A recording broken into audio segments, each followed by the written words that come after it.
The name of this festival, Another World is Possible, is inspired by a 1994 letter that Subcomandante Marcos, the spokesperson of the Zapatistas' indigenous liberation movement, wrote to the people and governments of the world. And it's that driving concept of this other world, this better world, that's at the cusp of our imagination that drives the vision of Eaton. And we wanted to, especially during this groundbreaking year of 2020 and the challenges that everyone has faced, to create a virtual convening space to bring together our community and share these stories of belonging and liberation. Eaton Workshop is now 6 years in the making and 2 years open at our locations in DC and Hong Kong. Our mission is to build platforms that offer conditions for the self and the collective to actualize. I've taken my biggest influences in life, grassroots activism, underground art and music, and holistic wellness, and channeled that into the properties that have under one roof cinema, artist studios, music venues, community radio stations, and I wanted this space to really reflect that sense of something more profound. Partnering with the right people in the community to make sure that we create a space that's protected, despite all of the systemic challenges of any aged industry like this one.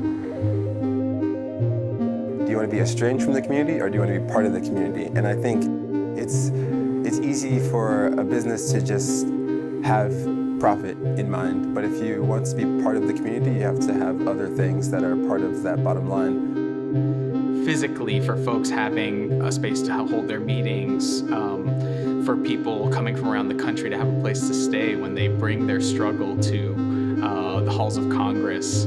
Having this as a hub, it's critical, not only for our local folks, but also for our national and international activist community.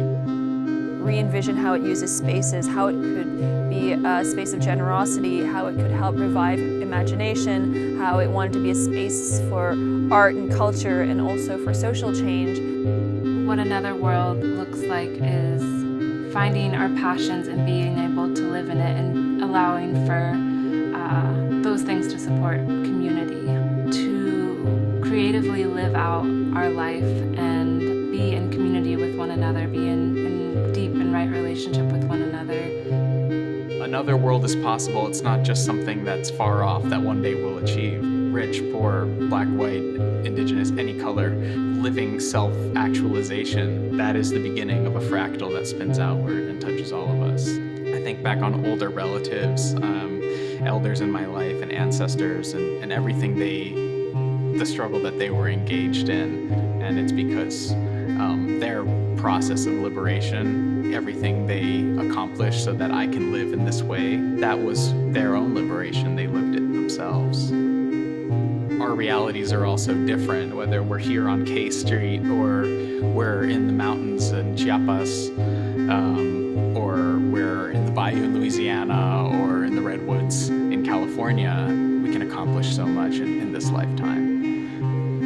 With this festival, Another World is Possible, the films and the content are no longer just films. They become part of a larger social change movement and an imagining of a better world.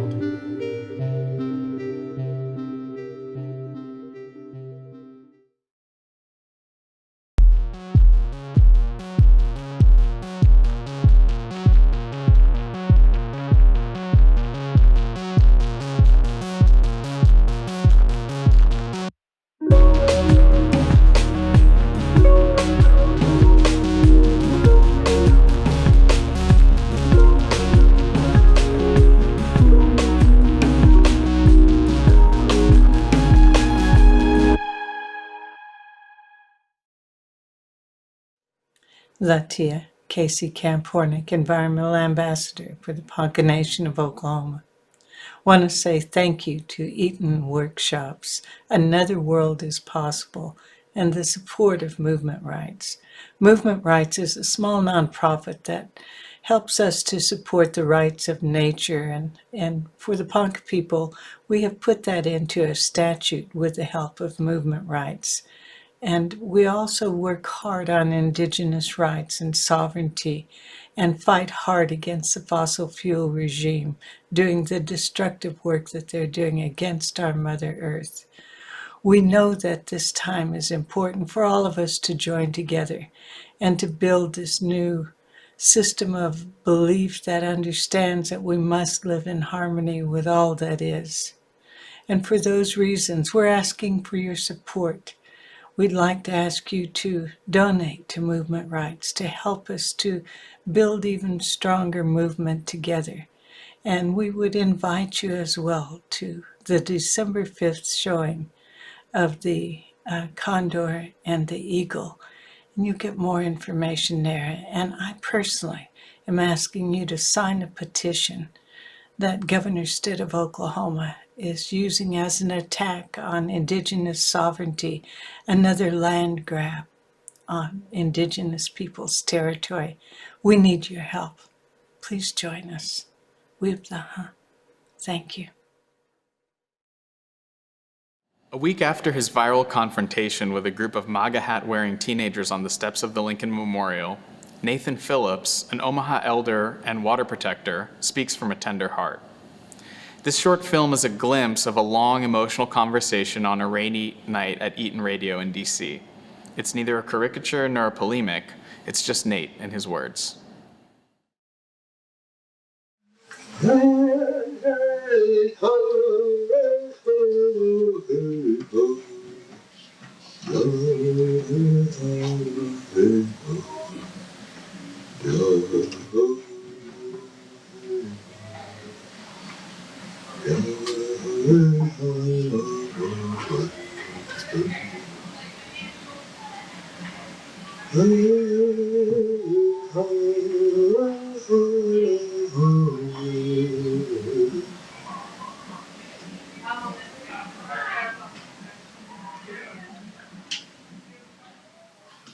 I've been active in the Indigenous struggles ever since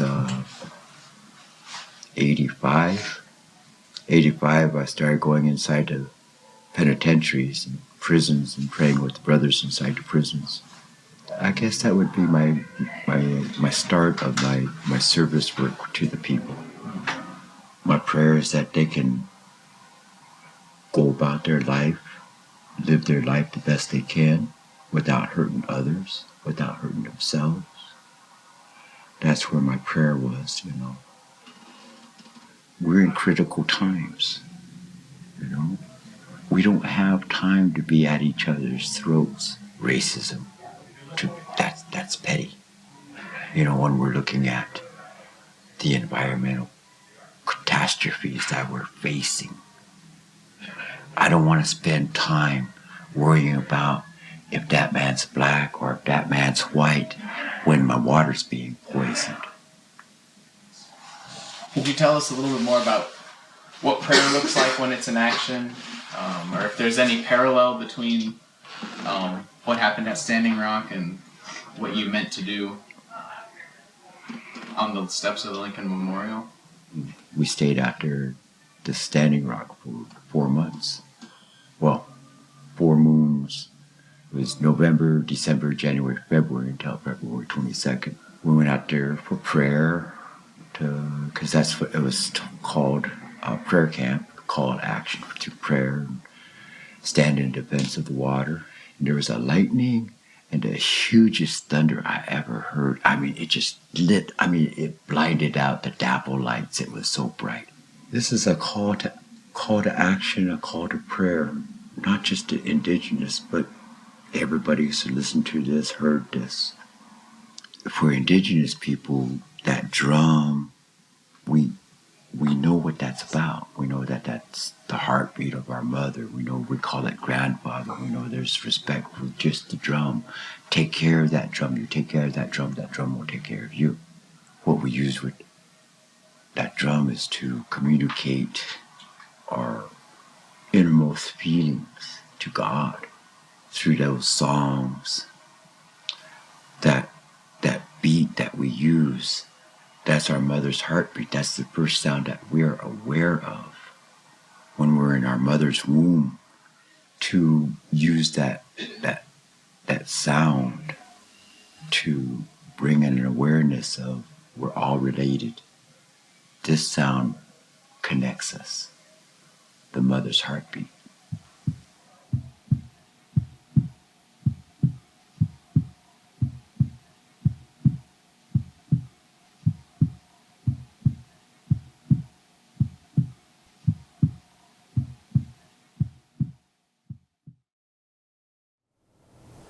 I'm proud to introduce This Is My Home, a short film that mediates on land and its development and how we come to find a home somewhere in between. It started off as a walk to the swamps with Haluk through his homeland, Nam Sam Wai, the ecologically significant wetlands of the new territories of Hong Kong. Of course, I was stunned by the beauty and of all the developing buildings, but I was left with a very important lesson to appreciate the beauty and everything that exists around us without trying to have so much control. So I hope you enjoy the film, and please stay for the panels.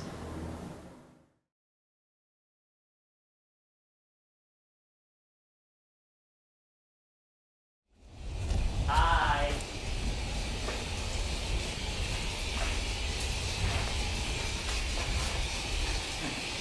Hello， 有冇人啊？我想要，我想要豆腐花，兩碗唔該。Check this out.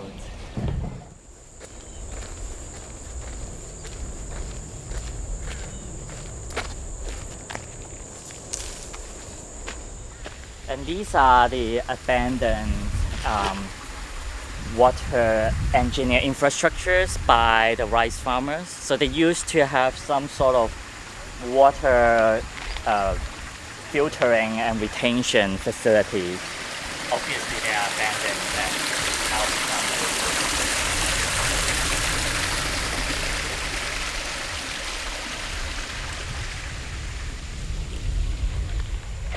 and now they are like become a swamp, and what you see here used to be paddy fields where they plant rice and they trade spice from all across the delta.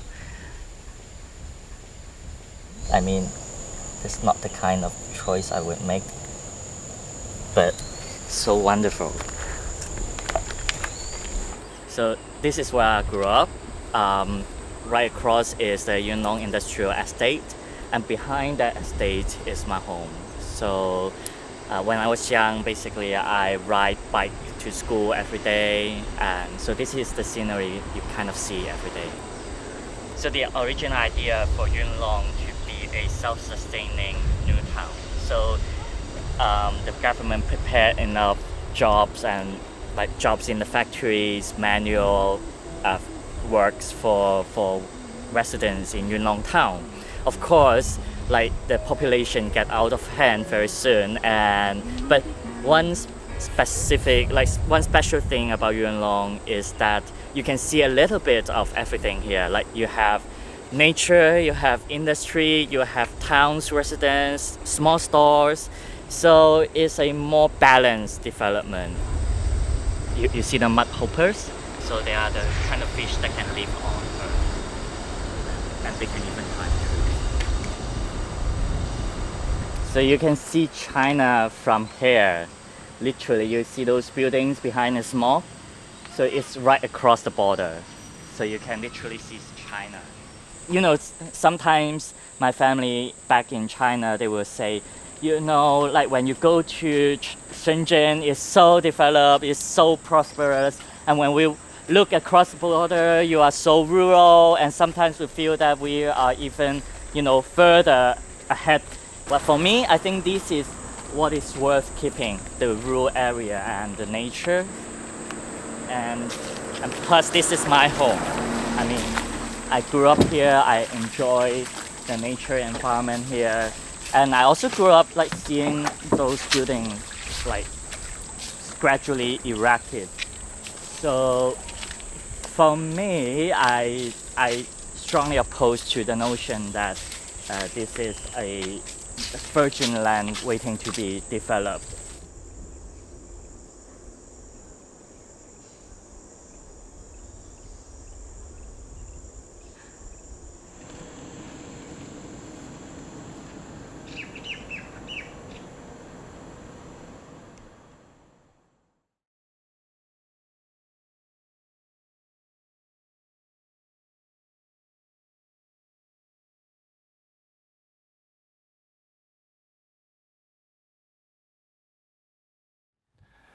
American bomber, the Enola Gay, dropped an atomic bomb on Hiroshima, killing 135,000 people and forever changing the world.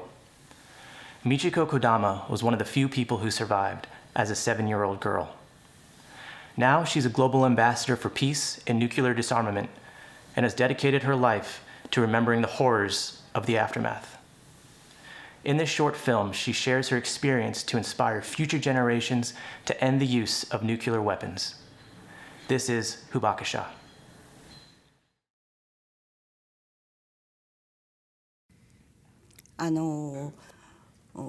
最初の頃はね、とてもその地獄の光景を忘れたいと思ってたんです。早く忘れたい、自分の体から出てってほしいと思ってたんですけど、今は忘れちゃいけないというふうに思ってます。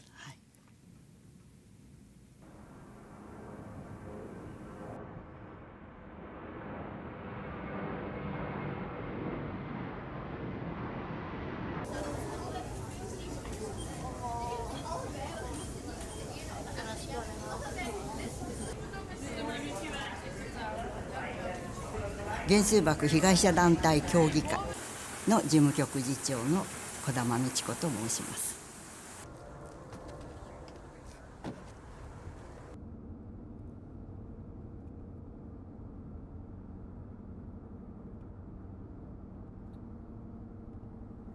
あの日の広島に投下された原子爆弾によって世界で初めて核戦争の被害を受けた被爆者です。当時私は国民学校2年生、7歳でした。突然ものすごい光とあっという間に木造校舎の天井が落ち、窓ガラスが鋭利に割れ飛び散りました。事実を知るということがまず、こんなことが74年前にあったんだと、地球上にあったんだということを知るということがまず大事だと思います。もう一瞬にしてその年のうちに21万人もの人が亡くなって、今でもまだ亡くなり続けているわけですから、放射能は今でも体の中に入って悪さをして、それからしばらくは日本政府とアメリカ政府によって被爆者は11年間沈黙を強いられてきたんですね。11年目に1956年に日本被団協を結成したんですけれども、自らを救うと同時に世界の人類を救おうということを宣言しまして、20年ぐらい前からやっとお話ができるようになりました。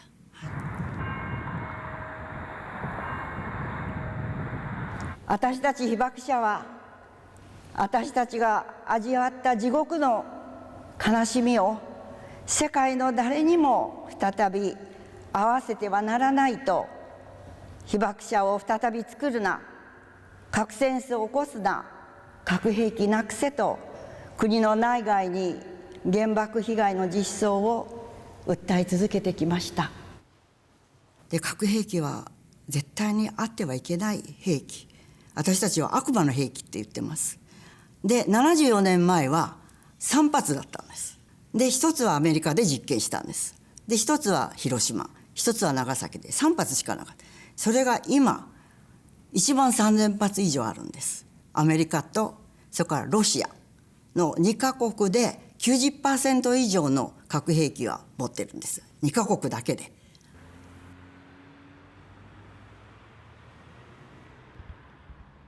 2017年の7月に国連で核兵器禁止条約が122カ国で採択されました。